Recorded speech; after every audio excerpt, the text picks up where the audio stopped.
Tyloo is a team that has been around for a long time in Counter-Strike, but they just recently won their first ever international trophy. Actually, I think it's their first trophy ever, and it comes at a tier 2 tournament called Fisher Playground, where they were pretty much hard carried by one player who I think might be the best Asian CS player of all time, hands down, and that is of course JamYoung. So in this video, I want to talk about all of the high impact rounds that he had, as well as breaking down some of Tyloo's strats, and we'll get to that right after a quick word from SkinsMonkey.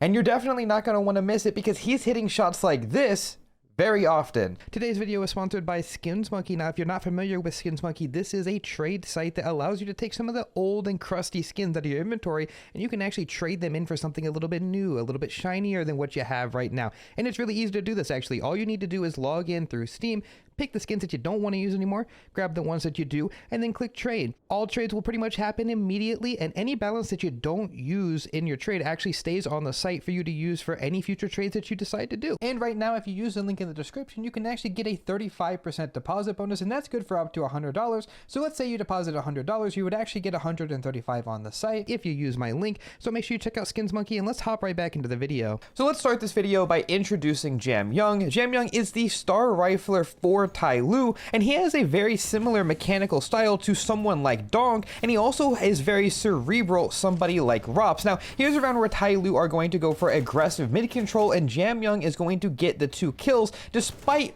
everything going wrong in the strat. He ate his team's flash, the run boost didn't work, and that smoke was also a little awkward, but even despite all of that, he's still going to jump up here and get the kill. Now, unlike normal star players, he's not just flashy and for the sake of being flashy. You can tell that he is very methodical with his play. He's leaving no angle unchecked, and no gap is going past him. Even in this round, he re-aggresses with his teammate to make sure that nobody is coming out A after they lose their temple player, and once this timing is given up, they're actually going to go ahead and re-clear in towards mid, and this is such a late time in the round. Even after he's gone for this early aggressive play, he's still going to have impact late in the round because he knows the timer when he needs to be active. And you see this a lot on CT side, but T side is where I think that this is actually at its best, because on T side he's able to go for an aggressive play and then catch a timing depending on what happens. Now here we have mid control coming for Tyloo, and let me just break it down really quick. JamYoung has thrown this smoke right here in the corner to put out the mollies. That way the smoke doesn't block his line of sight when he's swinging on the back wall, and his teammates are throwing double flashes from T spawn. You can see the arches here, and the reason that they're doing this is because the first flashes will be blinding people on the right,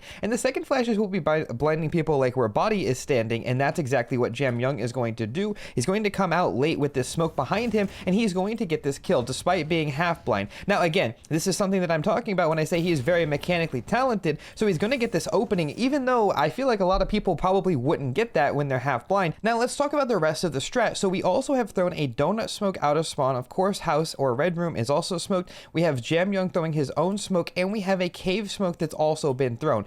4 smokes are down at 138 in the round, but the reason is really good. It's so that they can progress in mid and put a lot of pressure. This smoke in cave stops somebody from swinging out, and Mosea is holding that. In the meantime, because we got a kill, attacker is going to be taking this space out A, all while JamYoung is still putting this pressure in mid. He just wants to make sure that they know he can be here. Now, this is a very common fight for the mid defaulter on T side. You expect somebody to be in this right cubby. Now, instead of just standing in the corner as the smoke fades, JamYoung actually backs up in a very deliberate angle here. You can see from Lucky's POV, he checks the right and he thinks, well, there's nobody there. But JamYoung has unpeaked, and then he re-peeks into the angle after the smoke goes away, so it's not a coin flip. He can win this fight 99% of the time because he is peeking into Lucky. Lucky peeks, doesn't see him right away, thinks it's clear, and then he gets peeked. After that, JamYoung knows somebody's in house, and he's going to win this fight as well by some miracle. To be honest, Maka actually whiffed that. But look at this. You see, he's gotten all 3 kills on the A and mid players, and now the round is over because A is free and 3D Max have no choice but to save.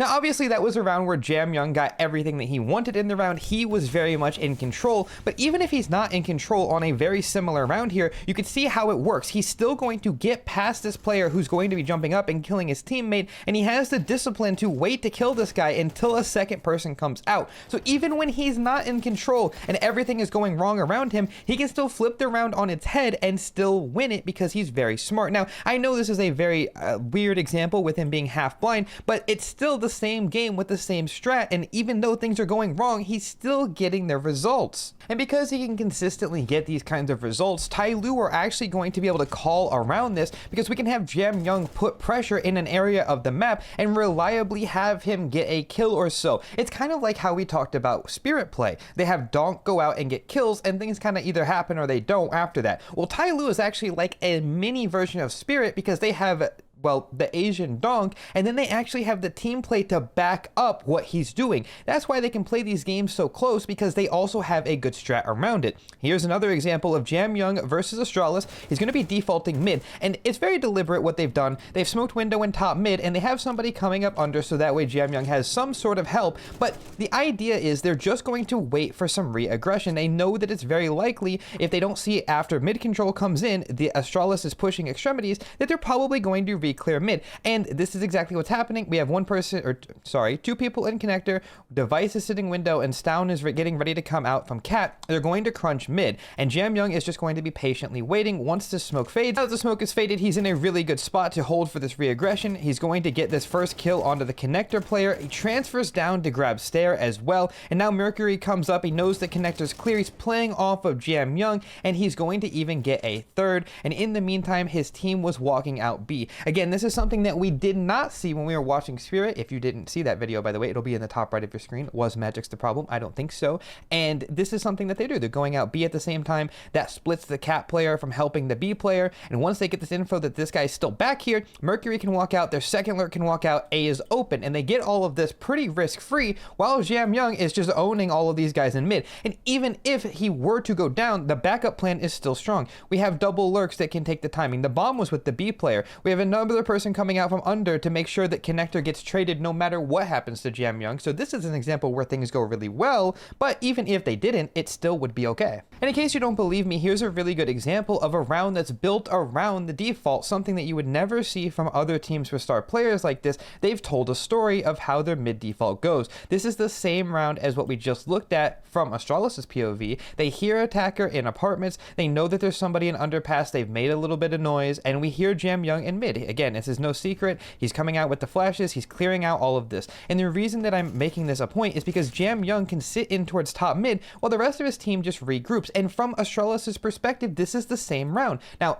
by the way, here's a really important note. Instead of going for a mid re-clear since they lost last time, they're pushing extremities. Again, that's how Counter-Strike works. If you lose an area of the map, you either retake it or you take something else. So this time Astralis is taking in towards ramp, but it still works because JamYoung is just going to be able to distract Astralis. Again, he's throwing this mid smoke, connector smoke comes in here, and it's all just very deliberate to make it look like they're progressing, but it's actually just JamYoung. And by the time the B split is coming in, he's creeping up. They have completely lost track of him, and he's going to very deliberately clear this player in towards ladder room. Now he can come up and still help with the exec, and they just win the round. He gets both of the important kills, and now there's no chance for Yabby to win this. Again, you have to just respect how Tyloo are calling. They have conditioned Astralis to be used to how they're taking mid to the point where they can just leave JamYoung there. And if they would have gone for that mid re-clear like they did before, JamYoung probably would have gotten one or two, and the B pop was already ready. This is, again, just the last time I'm going to make this comparison, the opposite of how Spirit were playing, where it was just, if Donk doesn't kill, we can't win. There is a fallback plan here, and I don't even think I mentioned, but those first 3 games that we just looked at, they were playing without G. They had their coach playing instead of their opper, and that's exactly what I'm saying, though. It's good team play will still be able to win, even without a piece. Now, I just want to take a look at this round. This one is in the grand finals. The previous Astralis game we were looking at was in the group stages, but look at this round. We see again JamYoung doing the same default in a different match, but the reaction comes in from Astralis. Now this is going to be that ramp aggression, and JamYoung doesn't see it, but Mosea is going to be aware of it, since from game to game they have watched this reaction from Astralis, because obviously after the last time they played, they watched it and they knew that if Astralis isn't retaking mid, they're going to push ramp. This is a tendency that you can get, and I'm giving you a little bit of behind the curtains here. This is how pro players are looking from game to game. They're like, well, when we're playing Astralis, if they don't re-clear mid, then this is what they're going to be doing. They're going to be pushing ramp, Mosaic gets the kill, and then they go on to win the round. It's, again, all of this is like, it's like a puzzle that you have to solve. And obviously you don't play the same opponents all the time, so you can't just do that. But in this instance, you can see a very clear punish. Now let's go to the next round here, where we see a very similar round. It's just more mid control, and Astralis are down in a 5v4. Now you can tell that the A players want to go and re-aggress, but since they got punished last time, they're going to instead just decide to group up on a site and hope that, well, they gamble correct. This is also a valid way to play in a 5v4. You can just gamble stack a site and hope you win. That's why Stown is also cheating over, and it's actually going to work really well. So you see JamYoung has grouped up with his teammate, and things are going wrong, and he'll end up in a 1v3, but you can just see again that he is not really afraid, and he makes it look easy. Granted, Astralis didn't really do a great job at fighting with each other, but even after he knows that this person was default, Yabi got a 2k, he doesn't take a direct one-on-one fight, and he instead looks for any advantage that he can get. He jumps up on top of this bench. Now, a lot of people don't even know you could do this in clutches like here. You can jump up on this trash can, and you have a really good angle to see over the default box, and, well, quite frankly, they can't see you back, and that's how JamYoung's going to be able to win a 1v3 for his team when they lost the round. They lost this 5v4. The gamble stack was good for Astralis, but JamYoung bails them out one fight at a time, and this is exactly what I'm saying. This is why Tyloo is so dangerous right now with this guy, is because he is basically just another donk. Like, I'm not even trying to exaggerate. Like, the way he's playing right now, it's exactly how donk feels to play against for these teams.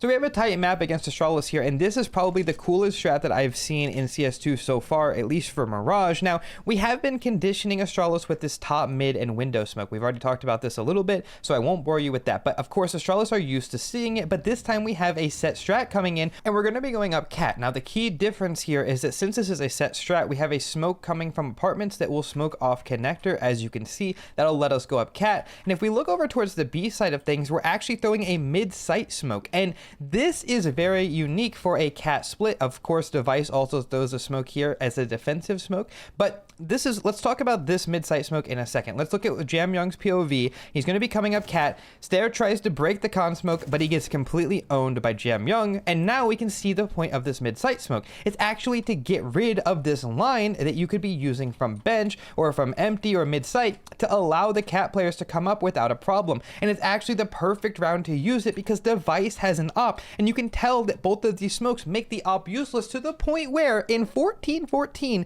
Device is using a 5-7 and praying. Device, by the way, 4-time major winner, you might not have ever heard of him, is forced to use the 5-7 in this strat, and JamYoung is going to be kind of leading the charge here. He is baiting attacker. I think that that's a good idea. You don't want to send your star player first in case they just get opt right away. But again, we talked about this earlier, that JamYoung is so cerebral. He knows that these smokes are very suspicious and they never really kill the B player, so he's just waiting, and Device will get caught coming through the smoke. Earlier I said no angle goes unchecked and no gap is unknown. Even this one right here, he knows he could have crept out in towards that pillar, and he did. And even in this last engagement, he's still going to pick the best fight. He does get mollied here. He repositions, and his crosshair placement is so perfect that he can get an instrumental 4K on the tightest game that they've played in the finals, and they'll go on to win this map, and then they'll go on to the fourth map, which is Ancient. Now, if Tyloo win Ancient here, they will win their first ever tournament, and I already spoiled that for you, so we already know what's going to happen. Here's another round where Astralis is doing a fake A-rush. Now, this is very scary from JamYoung's POV, but you can tell that his teammates are not too worried because there is a CT smoke, there is a donut smoke, and a lot of utility being thrown. They also hear people, but JamYoung's not rotating. There's so many things that could be happening off of an A-rush, and there's really nothing that's going to help by going here and just being smoked off. We should just wait, make sure nobody's coming out elbow, make sure nobody's creeping up cat or trying to creep up ramp, which is exactly what Mercury is going to do. He's going to peek out here, and he's going to find out that they were actually faking. He spots everybody and the bomb, and now since JamYoung did not rotate, this is very important, because he did not buy the fake, he is in a very, very good position to go for this flank. Now, you can tell that Astralis is never going going to expect this because they are expecting JamYoung to have rotated to A, being very far away, never being able to catch the timing that he's caught. And especially since they killed the cave player, this is probably the last thing that they're worried about. And he knows that, so he walks through this smoke and he's going to line up both of these kills. He'll swap over to the AK and he knows that the last person was faking A, and he secures the 3K. I'll just be completely honest with you. I haven't had a player that's made me this excited to watch Counter-Strike in a long time. Now, we started this video off by talking about how aggressive JamYoung likes to be in mid, and the strat went wrong. But this time in the grand finals, the strat actually goes right, and he's going to hit the run boost. He's going to smoke the molly, and he gets up here to peek with his teammates' flashes. Because he run boosted, he is way faster than Astralis is expecting, and he's going to get the first 2. And now he even dodges the flash. I don't know how he did that. He's going to swap over to the AK in the smoke because he knows it's there. He just killed a guy, and he's going to keep pushing. Again, Astralis are not expecting him to go through 2 smokes, because why would you? Going through the smoke, there could be a guy just chilling right here, and then your round is over, JamYoung. But he, again, is not afraid. He's just going to knife out, flank the B guys. And even though this is something that he's already done earlier, there is nothing that you can do because you're not actually expecting this play. You're expecting him to go cave, make the safe play. We can plant, we can worry about cave, we'll pick up flank later. Stair will make sure. No, it doesn't matter. And now Stair is going to reveal that he's bottom mid, and the round is over. JamYoung might as well have just aced because he's got 4, but the last player is so far away, he can just tell his teammate to stick it, and that's going to be their round. And that's kind of what I'm getting at. This player, for Tyloo, it's so instrumental in winning these games because he gets these insane multi-frags at the highest impact moments. And I could also make an entire video talking about JamYoung's pistols because quite frankly, he might be the best pistol player in CS2, and I'm not even glazing. I mean, like, genuinely, he is so crisp with his aim. I mean, look at this shot on the house guy. Like, that's disgusting. Anyway, with all that being said, JamYoung is a very talented player, and I'm glad that they were able to win this tournament. He was showcasing some really insane form at the major, and he's backed it up at this tournament as well. Really putting Tyloo on the map. People are going to have to start taking them serious when they go to these tier 1 lands. I think that they could really make these deep runs. Now, I'd like to show you this from Stound's perspective, just as an outro to the video.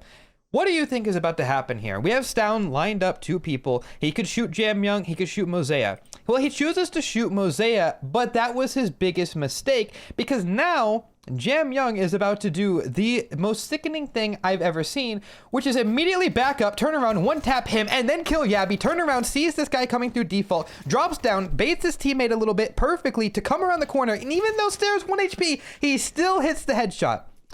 JamYoung is him, JamYoung is the truth, and I am so excited to watch Tyloo at the future tournaments that they go to. But if you are too, make sure you guys let me know in the comments below. Like the video if you did enjoy, and subscribe for more CS content. I really do enjoy these demo reviews, and Cologne is coming up. We have a lot of rosters to cover, and yeah, that's going to be it for me. I appreciate you guys very much, and I'll see you guys very soon. Much love as always.